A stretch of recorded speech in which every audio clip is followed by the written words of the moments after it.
how much more we can really say. Well, and I think just to clarify, I'm speaking to the commissioners for the restrictions.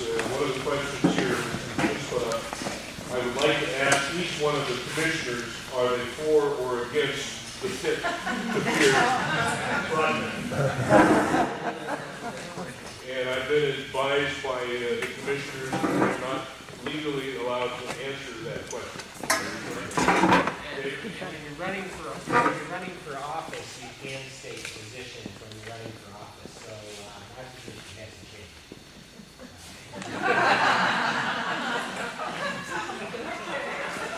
I can't say that I'm against the 50, so I'm wrong.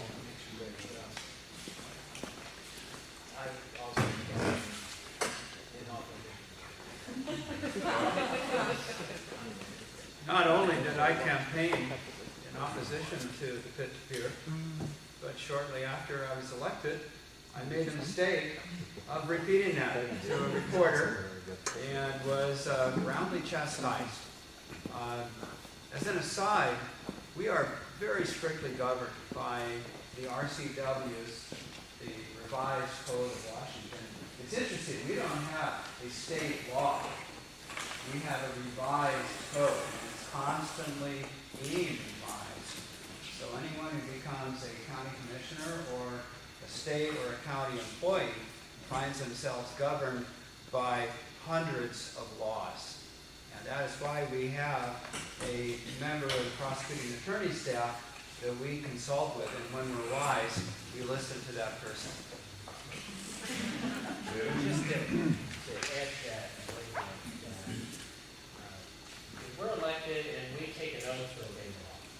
And so we have to respect people's rights, and we have to respect the rights of Fred Hill Materials or whoever buys that company, because they have rights under the law, and they are in a permit process, and they deserve to be treated fairly by that permit process.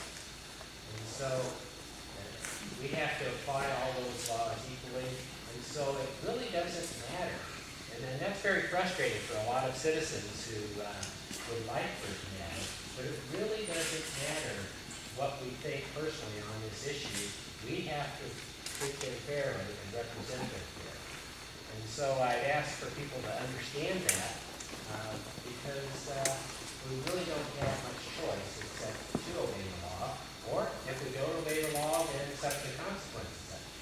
So we do have to respect their process, and that's why we say, right now it's an environmental impact statement process. Our job right now is to make sure that community development can do a good job with that, with the consultants that are hired with that, and do the best one possible. But the rest of the decisions will be made in a legal process that's outside of us.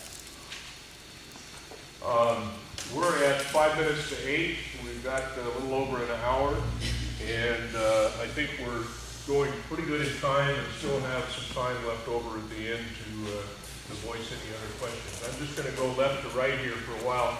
Some of these are such hot potatoes I want to stall on. DNR. What is the status of DNR land swaps around Port Ludlow, especially parcels 5 and 6? Is there still a moratorium of 2 years, less a few months? John? Yes, there still is a moratorium of 2 years, less 5 months. The status is ultimately in process. It's in flux, and this raises a complicated question. The property that is owned by DNR has an obligation to a series of trusts, and the obligation is that revenue is going to be raised that will be turned over to these trusts. Some of these trusts are very specific.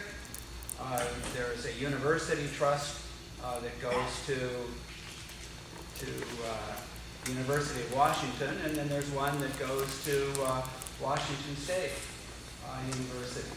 There's some that go to the county and then are in turn turned over to fire departments and other taxing districts. So the DNR has a multitude of responsibilities in terms of the land that is under its supervision. And one of those is, of course, to raise revenue. And that revenue, by the way, about 25% of it goes to maintain the Department of Natural Resources. It's pretty important for them. A second and a third responsibility that they have is to provide recreational opportunities for the people who live in the state. And the third is to maintain adequate habitat for wildlife. Well, it's very difficult in times like these to ignore the importance of revenue.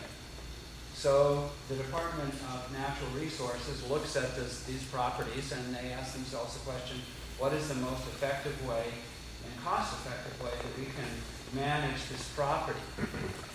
The temptation for them is to take the property that is in eastern Jefferson County that is scattered out into various small parcels and to have it bunched up with property that they have that is west of Highway 101 and to trade with Hope Resources or other willing private lumber companies in order for this to come about. That's the rationale for the land swap as far as the DNR is concerned. And the same argument can be made in terms of the utility of the swap for Hope Resources or any other private timber company. There's an additional incentive for a private timber company to get particularly 5 and 6. For those of you who don't know where areas 5 and 6 are, those are the areas that are immediately east and west of Teal Lake to our south.